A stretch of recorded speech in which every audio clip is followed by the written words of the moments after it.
नमस्कार। आज आपके सामने प्रस्तुत है सुनीता सिंह जी द्वारा लिखित कहानी वो नहीं लौटेंगी।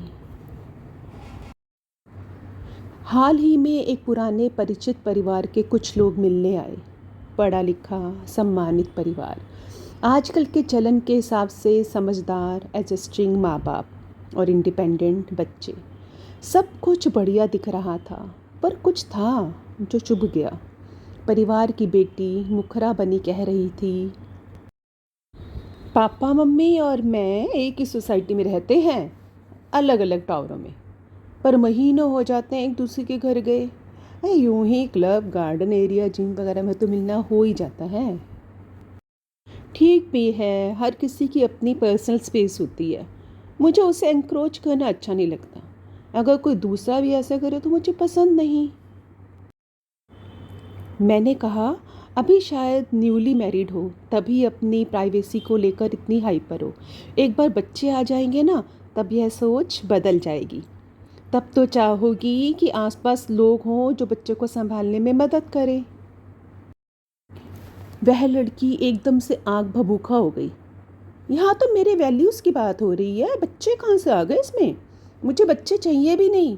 हो सकता है कि कल को मेरा यह निर्णय बदल जाए, पर यह तय है कि यह निर्णय भी मेरा होगा।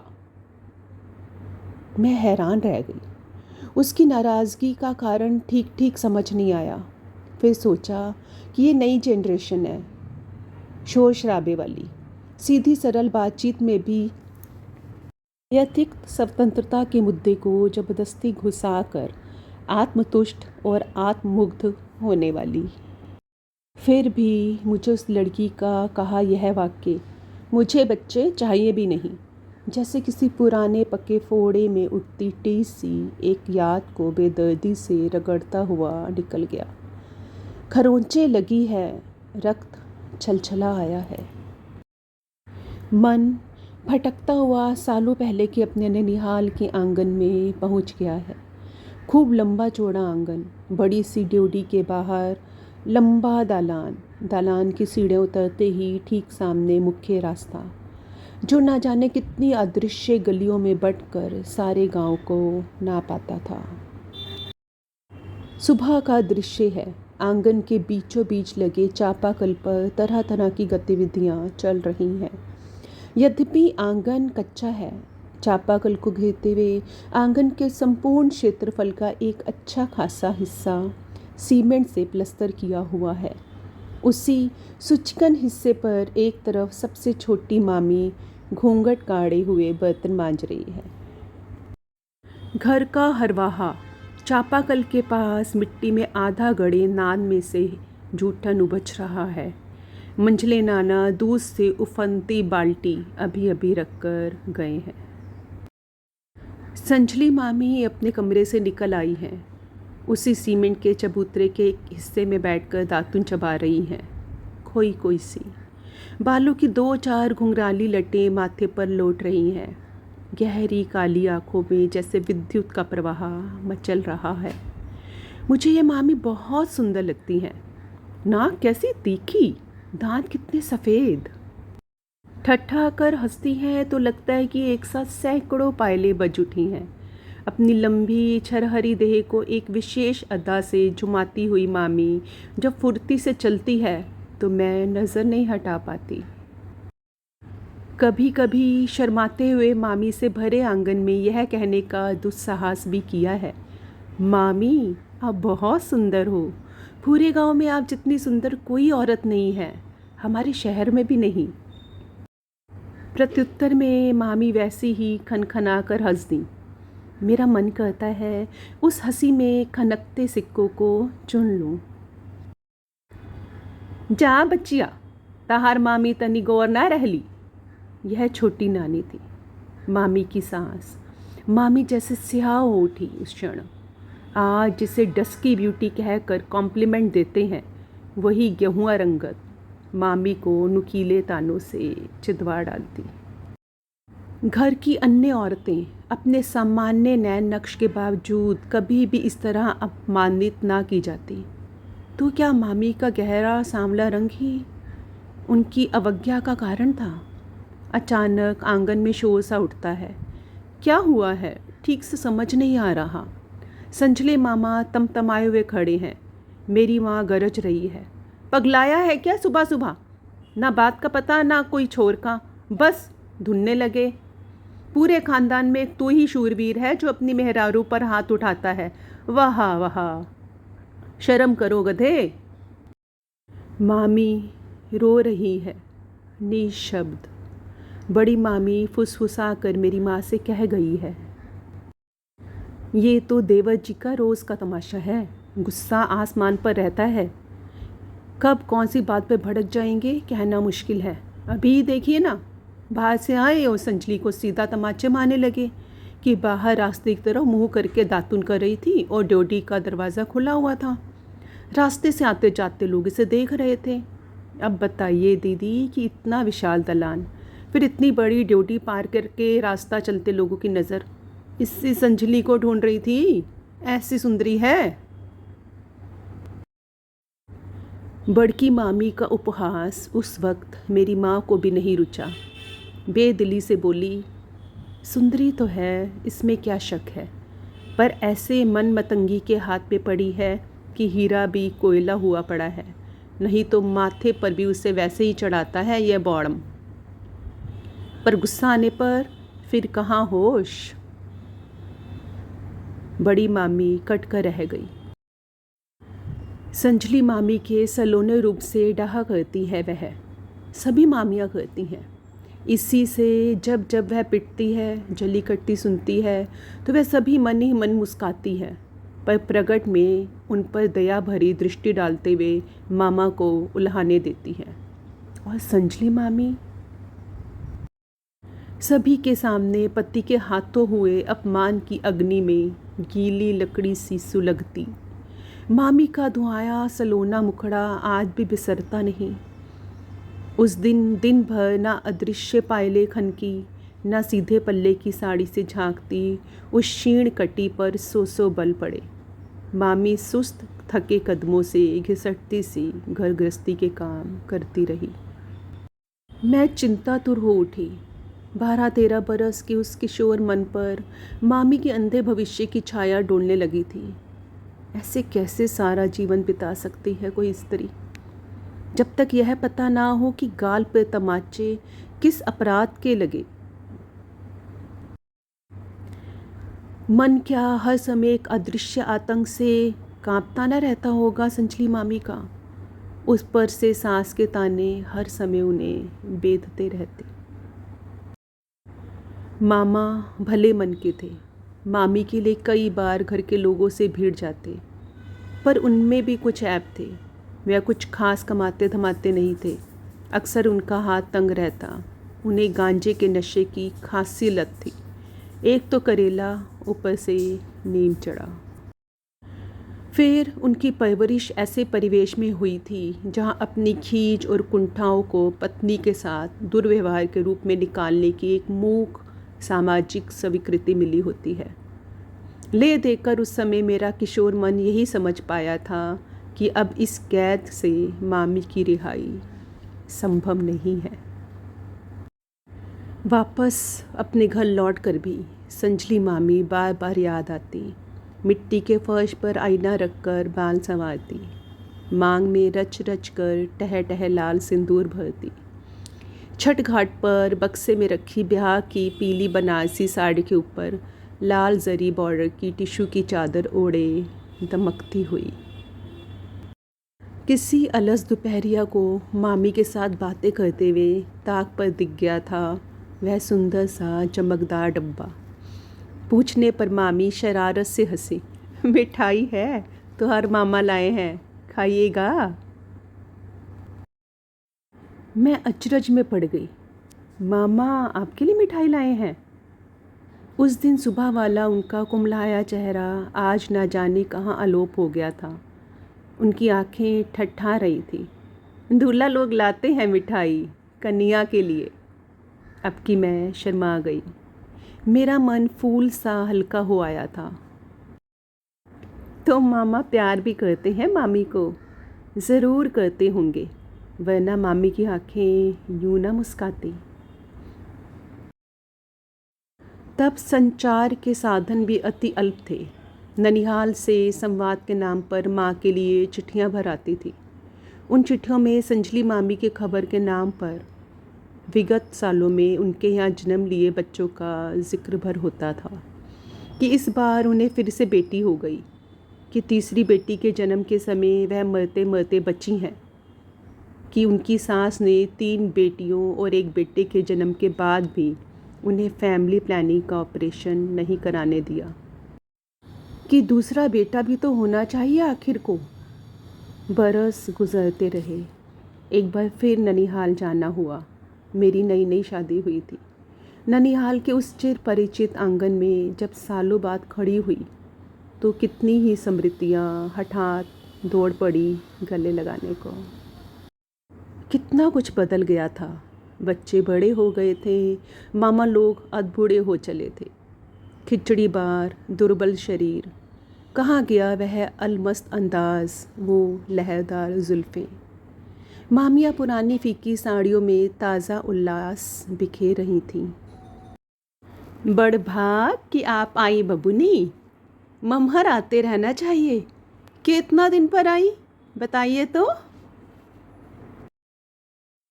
मन जैसे लहालोट हो गया इस अकृत्रिम मनुहार पर। फिर अचानक मेरी आंखें किसी को ढूंढने लगी। कहाँ छिपी है वह मोहिनी सूरत, तीसरी कसम की हीराबाई जिसकी याद बरबस दिला जाती है।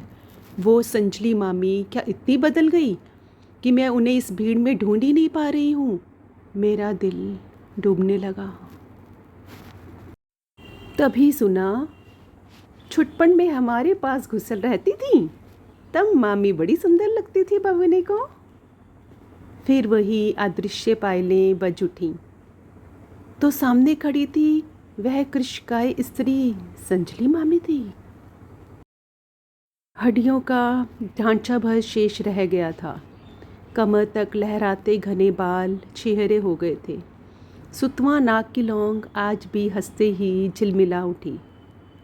फिर वह हंसी जैसे एक रुदन में बदल गई।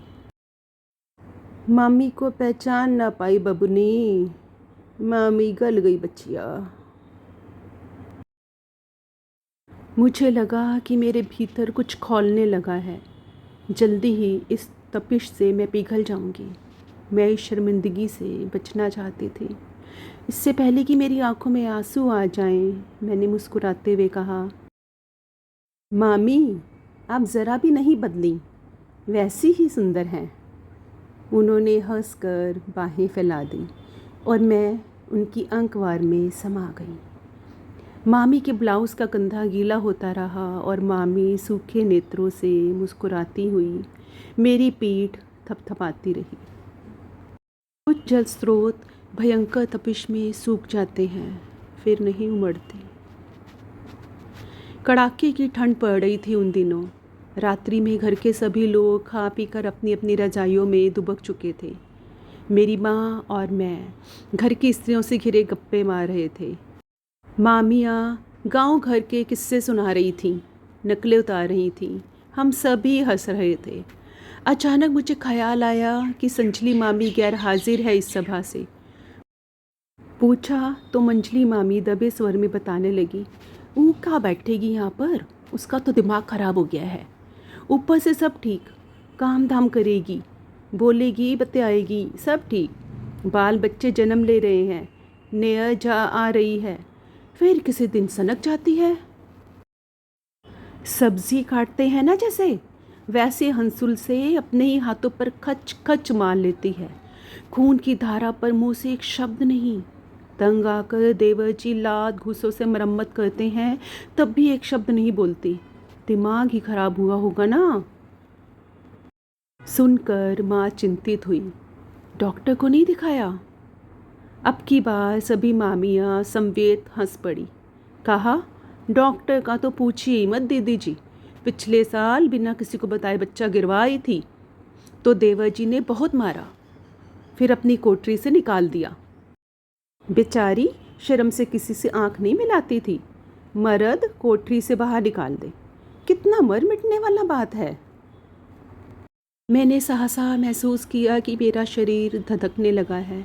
ऐसी उष्णता कि मेरा हलक सूखने लगा। मैं बाहर आंगन में निकल आई कि ठंडी हवा में खुलकर सांस ले सकूं।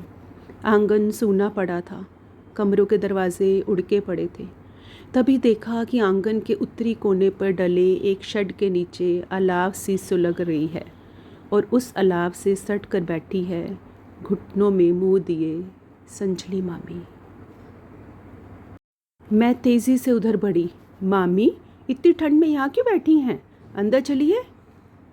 वह धीमे से हंसी। अभी तहार मामा आए नहीं, बाज़ार पर होंगे। उनका लिट्टी गरमाए बैठे हैं, वो खा लेंगे, तब हम भी अंदर जाकर सो जाएंगे। मैं भबक उठी। मामा इतनी रात को बाज़ार पर क्या कर रहे हैं? आप क्यों नहीं उनका खाना ढक कर रख देती जब रोज़ रोज़ उन्हें यही करना है? वह थोड़ी सीधी हुई, मुझे एक मच्छिया बढ़ाया बैठने के लिए। जब मैं बैठ गई तो मामी धीमे से बोली, पाहुन कैसे है बच्चिया? मान जतन तो करते हैं ना? मैंने उन्हें आश्वस्त किया, मामी सब ठीक है, चिंता ना करें। अलाव की तपिश से लाल उनका सुंदर मुख सहसा करुण हो आया। आदमी ही तो असली चीज़ है बच्चिया। वो ठीक तो ज़िंदगी सुरग, वो ना ठीक तो जीते जी मरण। ए बाची, बाकी एक बात कहते हैं, गांठ बांध लीजियो, तहार आदमी भला है। वो समझेंगे, उनसे कहियो कि हमारे शरीर से जे बच्चा जन्म लेगा, ये बात का फ़ैसला हमसे मिलकर करियो आप। ये बच्चा जन्म देते देते औरत का देह टूट जाता है, मन भी। मर्द ये बात ना समझते। तहार मामा रोज़ गांजा फूकते, आधा रात घर लौटते हैं, रोज़ खाने में गरम लिट्टी, और जब भी उनका मन चाहे तब बिछावन पर हम चाहे उनका मना ना कर सकते। ये ज़िंदगी से तंग आ गए हैं बच्चिया। मामी शॉल से बाहर निकाल कर अलाव में हाथ सेक रही थी। मैंने स्पष्ट देखा, उनके बाएं हाथ पर कटने के कई बदसूरत निशान थे।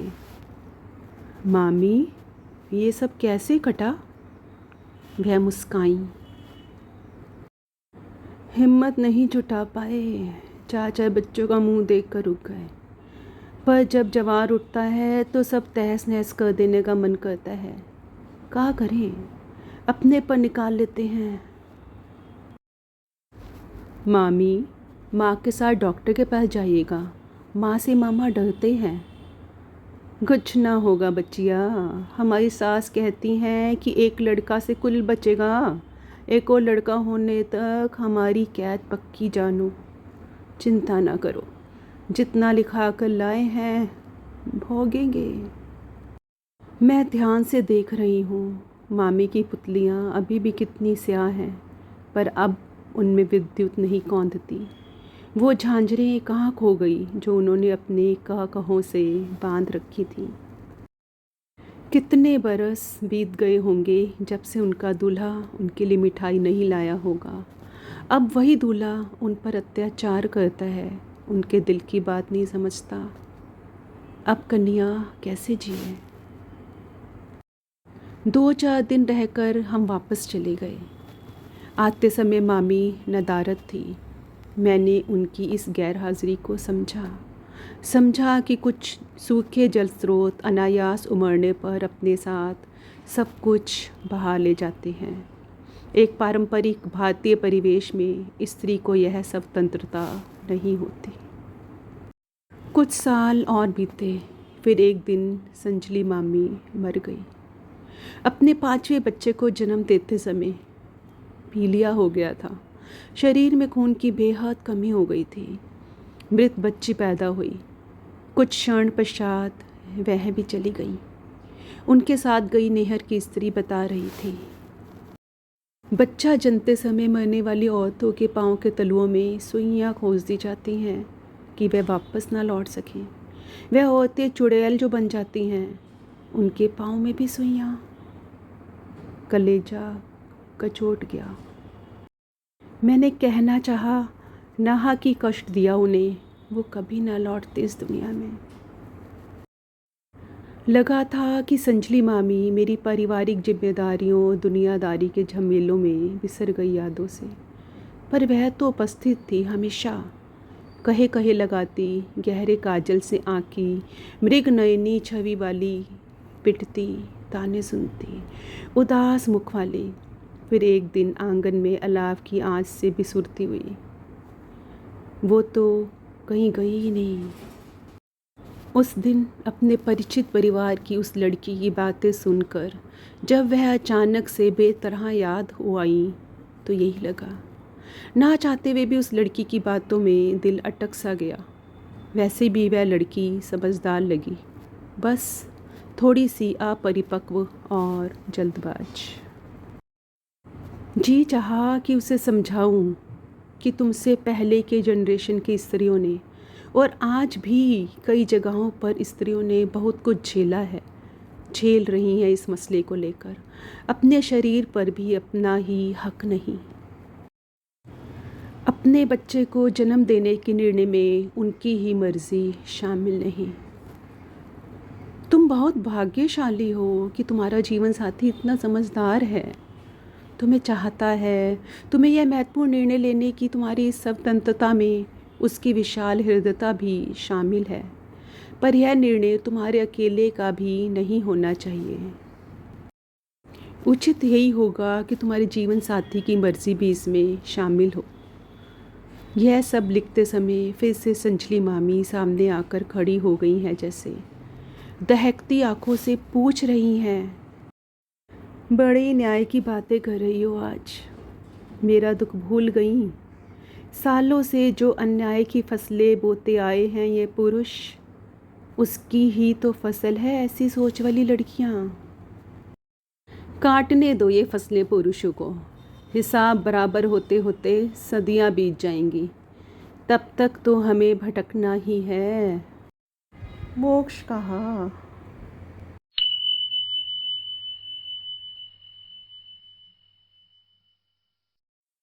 इस कहानी को पढ़ते हुए, वाचन करते हुए जाने कितनी बार आंखें भर आईं। आशा है आपको भी ये कहानी बेहद बेहद पसंद आएगी। कमेंट बॉक्स में आपके कमेंट्स का इंतज़ार रहेगा। जल्दी ही मिलूँगी अपनी अगली कहानी के साथ। तब तक नमस्ते, जय हिंद। इस वीडियो को लाइक करें और चैनल को सब्सक्राइब करना बिल्कुल भी ना भूलें।